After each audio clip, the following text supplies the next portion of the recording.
젊은 시절에 기도하는 어머니가 가르쳐 주신 행복한 삶을 거부하고 자기가 추구하는 행복을 찾아서 집을 떠난 사람이 있었습니다. 그는 당시 젊은 사람들이 사는 대로 또 자기가 하고 싶은 대로 살아보았습니다. 여기저기 새로운 지식을 배우러도 다녀봤고 결혼식도 올리지 않고 아들도 하나 낳고 살아봤습니다. 하지만 역설적이게도 그는 거기서 행복을 찾지 못했습니다. 영적이고 육체적인 방황 속에서 삶은 점점 지쳐만 갔고 나중에는 이런 선택을 한 자기 자신까지도 혐오하게 되었습니다. 하지만 30년 동안 그치지 않았던 어머니 기도 덕분에 또 자기를 다시 신앙의 길로 인도해 줄 좋은 신앙의 스승을 만난 덕분에 그는 그동안의 모든 방황을 끝마치고 다시 하나님의 품으로 돌아왔습니다. 그리고 하나님 안에서 진정한 행복을 누리게 되었다고 고백했습니다. 바로 성 아우구스티누스의 이야기입니다. 이처럼 모든 사람은 행복을 원합니다. 행복하게 살고 싶어 합니다. 그러나 우리 행복이 어디에서 비롯되는지, 무엇이 행복인지를 알지 못하고 또 그 행복을 누리지 못하는 사람이 많은 것입니다. 오늘 함께 읽은 말씀을 보면 주님의 집이 우리의 보금자리요 주님의 집에 머무는 사람이 복이 있다고 했습니다. 주의 집에 사는 자들은 복이 있나니. 자, 이 말씀에서 행복한 사람은 주님의 집을 오가는 사람이 아니라 아예 하나님의 성전에 들어와서 사는 사람입니다. 자, 이 말씀에서 주의 집에 사는 사람은 성전에 거하면서 하나님께 봉사하는 제사장들이나 또 찬송하는 레위인들이나 또 이 시편의 제목에 나와 있는 것처럼 고라 자손들, 그리고 고라 자손들 가운데는 성전의 문지기로 일하는 사람들도 있었습니다. 그리고 성전에 들어가서 하나님을 예배하는 모든 사람을 주의 집에 사는 사람이라고 가리킨다고 할 수 있습니다. 잠시 예배하기 위해서 성전을 잠시 오가는 일도 행복한데 성전에 사는 사람은 얼마나 더 행복하겠느냐는 겁니다. 내가 성전에 오가는 것이 행복하며 성전에서 일하는 사람, 여기 오래 머물러 있는 사람은 더 행복하게 보이게 되는 것입니다. 그래서 우리 성도님들 한 분 한 분이 행복한 신앙생활을 하시고 행복한 예배를 드리시기 바랍니다. 우리 모두가 하나님 안에서 행복한 삶이 되기를 소망합니다. 그러므로 참된 행복은 하나님 안에 있습니다.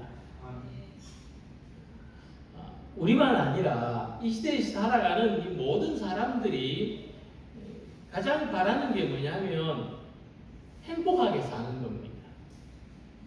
우리가 바라는 모든 것의 근원은 행복한 삶입니다. 잘 사는 것도 행복한 것이고 잘 죽는 건 또 행복한 것 중에 하나라고 합니다. 자, 그렇다면 성경이 우리에게 말하는 최고의 행복이 무엇일까? 성경이 말하는 최고의 행복은 하나님 안에서 사는 것입니다. 하나님 안에서 사는 것. 그래서 이 행복의 궁극적인 결말이 뭐냐면 하나님 나라에서 사는 것입니다. 하나님 안에서 영원히 사는 것이 성경이 말하는 행복의 궁극적인 결말입니다. 이 행복을 아는 사람들이 평생을 주님의 전에서 살고자 했던 것입니다. 그래서 우리가 이런 행복을 알고 하나님 안에서는 행복을 소망하고 추구하는 성도들이 되시기를 기원합니다. 첫 번째로 말씀드릴 것은 우리가 하나님과 더 가까워지고자 하는 영적인 갈망 안에서도 행복을 얻을 수 있다는 것입니다. 지금 우리가 하나님 안에서 지금 영원히 살고 있는 것은 아니지 않습니까? 그러니까 지금 현실에 우리는 좀 하나님과 거리감도 느끼고 또 때로는 하나님으로 더 충만하게 채워졌으면 하는 바람도 있고 그러합니다. 이런 것을 하나님과 가까워지고자 하는 것을 영적인 갈망이라고 하는데 우리는 이 현실에서 영적인 갈망 안에서도 행복을 얻을 수 있다고 하는 것입니다. 근데 원래 이 갈망한다는 것은 충족되지 않은 것을 말합니다. 채워지지 않았고 완성되지 않은 것입니다. 목이 마른 것을 말합니다. 그래서 영적인 갈망이 행복을 느끼게 한다는 것이 좀 말이 안 되는 것처럼 들립니다. 목마른데 행복할 수 없는 것처럼 모순처럼 들립니다. 우리는 어떤 생각을 가지고 있냐 하면 우리는 충족되어야 채워져야 완성되어야 행복하다고 생각합니다. 그런데 이 말씀은 우리가 영적인 갈망 안에서 행복을 얻는다는 말씀은 우리가 하나님을 생각만 해도 행복해진다는 겁니다. 충족되지 않았습니다. 완성되지 않았습니다.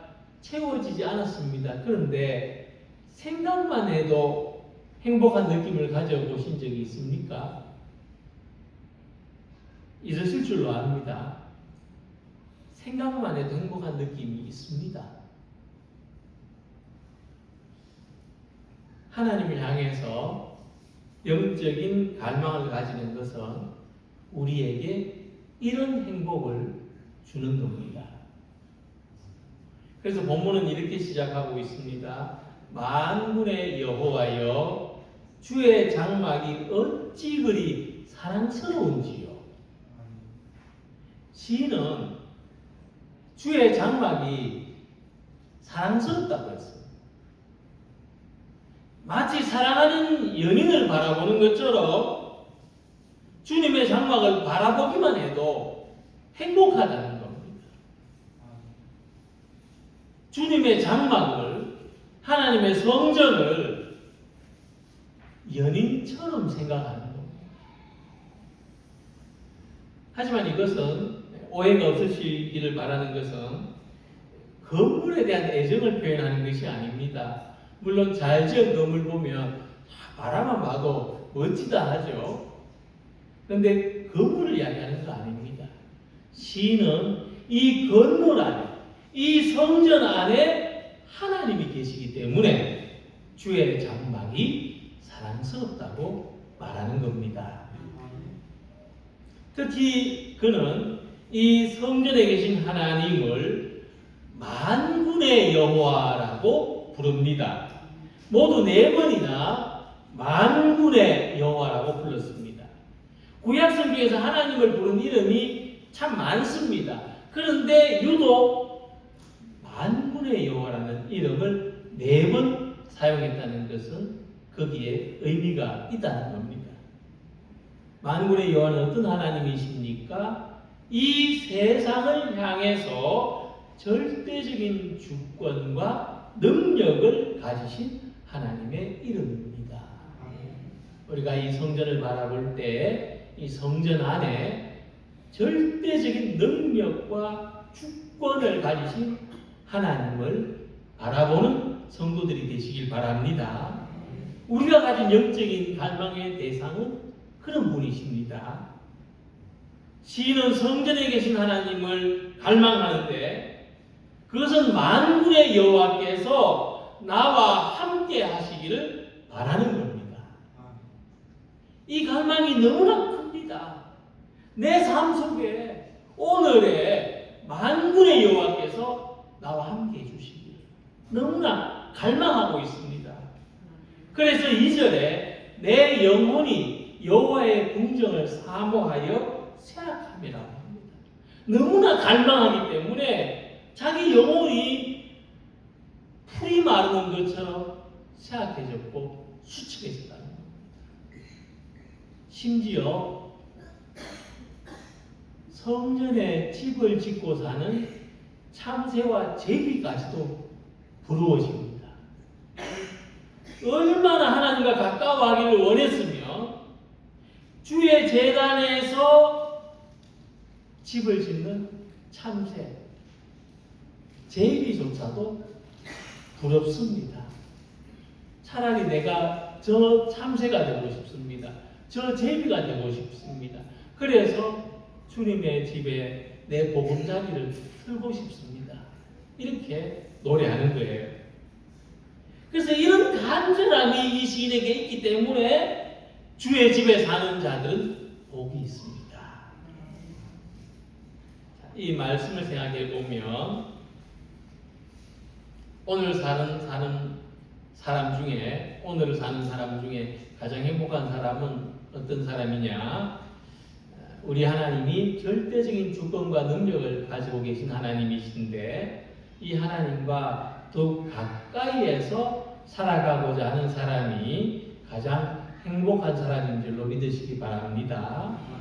삶의 매 순간 하나님이 나와 함께 하시는 것을 경험하는 사람, 항상 하나님을 찬송하는 사람이 가장 행복한 사람입니다. 하나님께 예배하는 발걸음이 즐거운 사람이 행복한 사람입니다. 우리에게 육적인 갈망이 있죠. 영적인 갈망도 있습니다.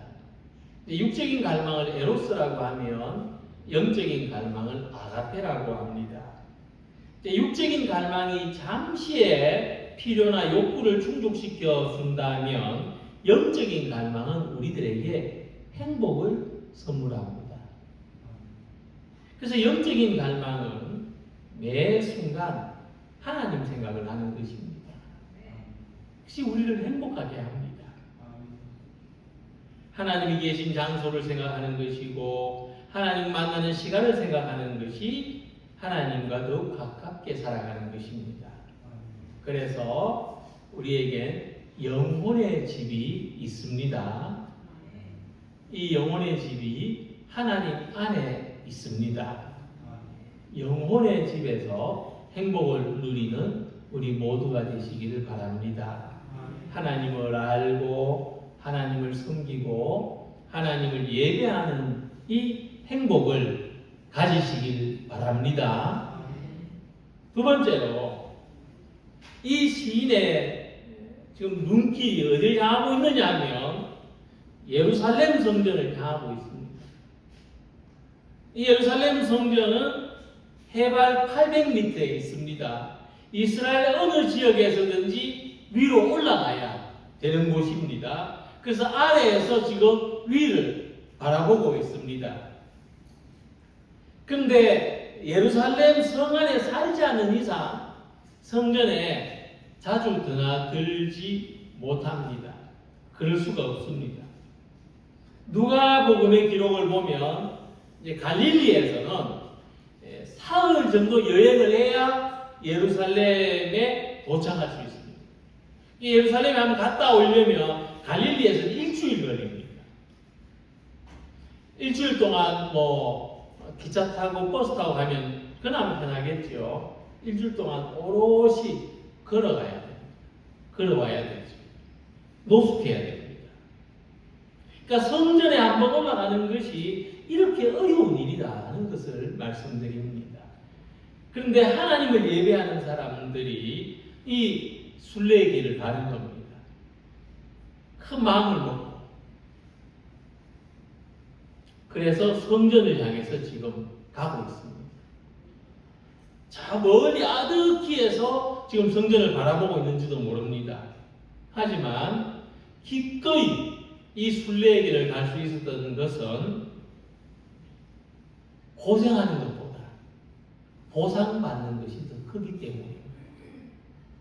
그 일주일간 성전을 오가는 그 고생이 성전에서 받는 보상으로 다 상쇄가 되고 그 보상이 더 크기 때문입니다.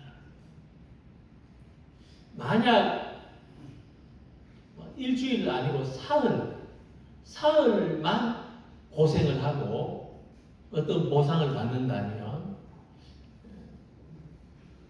무엇을 받고 싶으십니까? 제가 20대 시절에 3일 동안 지리산을 등산한 적이 있었습니다. 그때는 지금처럼 등산용품이 좋지 않았습니다. 사방이 어두운데 손전등을 의지해서 텐트를 치고 또 울퉁불퉁한 땅 위에 누워서 자고 계곡물을 찾아서 밥을 해먹고 밤에는 추워서 떨고 낮에는 더워서 지치고 왜 사서 고생을 했는지 모르겠습니다. 근데 그것은 보상이 있었기 때문입니다. 지금 생각해 보니까 보상이 있었구나. 힘들게 올라간 정상에서 내려다보는 경치, 그거는 고생하지 않으면 볼 수 없는 겁니다. 힘들게 올라왔다는, 저 아래부터 힘들게 여기까지 올라왔다는 성취감이 있습니다. 그리고 제일 정상에서 다른 사람들이 나와 똑같이 힘들게 올라오는 것을 바라보는 쾌감이 있습니다. 묘한 쾌감이 있어요. 다른 사람이 고생하는 걸 보면 쾌감이 있어요. 이런 보상이 있어서 산에 올라가는 겁니다. 보상이 있는 거예요. 오늘 이 예배에 참석한 우리들에게도 보상이 있다는 것을 믿으시기 바랍니다. 아니, 이 보상을 받고 돌아가시기 바랍니다. 주님이 우리한테 힘을 주시는 것입니다. 주님이 우리에게 평안을 주시는 것입니다. 주님이 우리에게 위로와 소망을 주시는 것입니다. 다른 데서 못 얻습니다. 예배에서 얻습니다. 순례자의 길에는, 예배자의 삶에는 이와 같은 하나님의 보상이 있습니다. 이사야 40장을 보면 오직 여호와를 앙망하는 자는 새 힘을 얻을 것이라고 했습니다. 이 새 힘을 얻어서 독수리가 날개치며 올라간 같을 것이고 다른 박질에도 곤비치 않고 걸어가도 피곤치 아니하리로다 하고 말씀했습니다. 믿음의 사람은 하나님으로부터 힘을 얻습니다. 하나님의 힘으로 살아갑니다. 그래서 주님께서 지친 우리들에게 새 힘을 주시고 우리가 믿음의 길을 가는 순례자로서 끝까지 이 순례자의 길을 갈 수 있도록 도우시는 줄 믿으시기 바랍니다. 신이 5절에 이렇게 노래했습니다. 주께 힘을 얻고 그 마음에 시온의 대로가 있는 자는 복이 있나이다. 그러니까 예루살렘으로 순례자의 길이 일반적으로 생각하면요, 가면 갈수록 힘든 겁니다. 그렇죠? 하루 걷는 것보다 이틀째 걸으면 더 힘들고 이틀째 걷는 것보다 3일 걸으면 더 힘든 겁니다. 그런데 이 순례자는요, 갈수록 힘이 나는 거예요. 이게 믿음의 길입니다. 오히려 새로운 힘을 얻는 것이고 더 큰 힘을 얻는 것이기에 행복하다. 넓게 펼쳐진 시온의 대로가 아직 안 보여요. 이 시온의 대로가 어디 있습니까? 내 마음에 있어요. 안 보이는데 있어요. 어디에? 내 마음에. 그러니까 지금 이 시온의 대로가 안 보이는데 계속 걸어가는데 이 내 마음에 성전 앞으로 쫙 펼쳐진 길이 있기 때문에 걷는 겁니다. 오늘도 걷고 내일도 걷는 겁니다. 그래서 믿음의 길을 우리가 끝까지 갈 수 있는 힘이 나한테서 나오는 거 아닙니다. 주님이 주시는 것입니다. 주님이 주시는 힘으로 신앙생활 하셔야 됩니다. 이런 사람이 행복해요. 내가 가야 하는 믿음의 목적지, 하나님의 나라, 이 목적지를 향해서 오늘도 걸어가는 사람, 오늘도 이 힘을 주님으로부터 얻는 사람이 행복한 것입니다. 험한 골짜기를 걸어도 무더운 광야를 걸어도 행복한 것입니다. 내 마음에 시온의 대로가 있어서 그렇습니다. 내 마음에 하나님의 나라가 있고 내 마음에 하나님의 영광이 있기 때문입니다. 이처럼 행복한 순례자들이 되시길 바랍니다. 끝으로 시인은 주님을 의지하는 행복에 대해서 노래합니다. 이 시인은 주의 궁정에서 한 날이 다른 곳에서 첫날보다 낫다고 말했습니다. 악인의 장막, 악인의 아주 잘 지은 집에 사는 것보다 내 하나님 성전의 문지기, 초라한 문간방에 사는 것이 더 좋다고 고백합니다. 주의 궁정에서의 한 날이 다른 곳에서의 첫날보다 나은즉 악인의 장막에 사는 것보다 내 하나님의 성전 문지기로 있는 것이 좋습니다. 이 사람이 수치로 나타내면 1대 100도 큰데, 그죠? 100에서 한 개 너무 작잖아요. 1에서 100은 크잖아요. 근데 1대 1000이에요. 1대 1000. 0.1%. 그러니까 1시간 대 1000시간, 하루 대 1000날, 1년에 1000년입니다. 1년 대비 1000년. 이 엄청난 간격이에요. 이 계산 안 되는 겁니다. 이 엄청난 행복의 차이를 아는 사람이 주님을 의지하며 살아갈 수 있습니다. 이 차이 모르면 다른 것 의지하게 돼 있습니다. 이 엄청난 차이를 아시는, 이 엄청난 차이의 행복을 아시는 우리 성도님들이 되시면 좋겠습니다. 우리가 의지하는 하나님은 어떤 분이십니까? 시인이 고백했습니다. 여호와 하나님은 해요 방패시라. 여호와께서 은혜와 영화를 주시며 정직하게 행하는 자에게 좋은 것을 아끼지 아니하실 것입니다. 하나님은 하늘의 해 같은 분이세요. 하나님은 하늘의 해 같은 분이시고 하나님은 땅에서는 방패 같은 분이세요. 방패. 든든한 보호자예요. 이 아우구스티누스 이야기를 앞에서 말씀드렸는데 이 아우구스티누스가 오랫동안 방황을 하고 주님께 돌아온 다음에 하나님을 어떻게 표현했느냐면 아름다움이라고 표현했어요. 참 대단히 깊죠. 그는 하나님을 아름다움이라고 표현했어요. 아름다운 것은 귀하잖아요. 또 귀하다고 하면 다 아름답게 보이잖아요. 하나님은 우리의 아름다움이십니다. 하나님은 우리가 말하는 모든 것을 충족하신 분이십니다. 그래서 우리가 하나님을 의지하는 것이 성도의 아름다운 모습입니다. 예수님 비유 중에 자기 모든 것을 팔아서 가장 값진 진주를 산 사람이 있다 하셨죠. 아름다운 것을 가진 사람이 행복한 사람이에요. 그래서 시인은 만군의 여호와여 주께 의지하는 자는 복이 있나이다. 그렇게 끝을 맺었습니다. 주님을 의지하는 사람이 복 있는 사람. 세상에서 가장 아름다움을 가진 사람입니다. 하나님을 아름다움이라고 표현한 것은 단지 시각적인 표현이 아닙니다.